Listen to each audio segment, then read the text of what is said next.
नमस्कार, मी प्रियंका. तुमचं माझ्या चॅनलमध्ये स्वागत, ज्याचं नाव आहे स्वामी भक्त.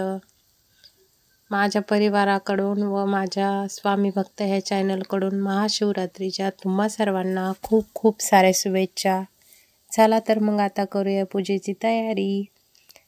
मी भिजवत आहे महाशिवरात्र वात, जी मी दरवर्षी लावते. त्यात तूप टाकून ती भिजवून घेतली.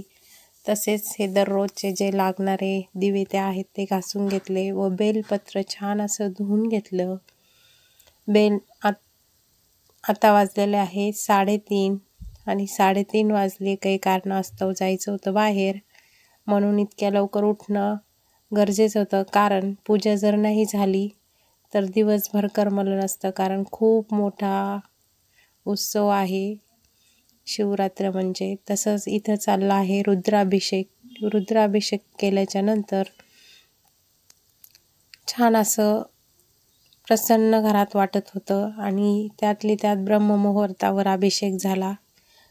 भोळे शंकराला आपली भोळी भाबडी सेवा कशीही मान्य असती. तसंच छान असं पांढरं शुभ्र वस्त्र देवाला घालून घेतलं व अभिषेक करून घेतला. छान असं बेलपत्र, नशिबानं बेलसुद्धा मिळालं. कारण कधी कधी काय होतं, आपण नियोजन करून ठेवतो एक आणि ते शक्य होत नाही. खूप बेल मिळाला, पण सगळं आपणच देवाला अर्पण करावं असं काही कोणत्या याच्यात लिहिलेलं नाही. सगळ्यांना 5-5, 10-10 पानं दिले व काही मिस्टरने वाहिले, काही मुलींनी वाहिले. तसंच शंकराला गुलाबाचे फूल व पांढरं फूल हे सगळे फूल वाहून घेतले आणि पूजा करून घेतली.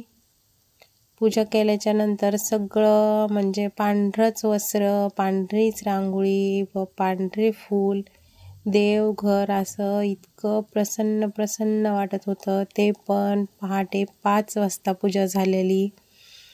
ब्रह्ममुहूर्तावर अभिषेक करून घेतला. स्वामींना पांढरे वस्त्र घातले.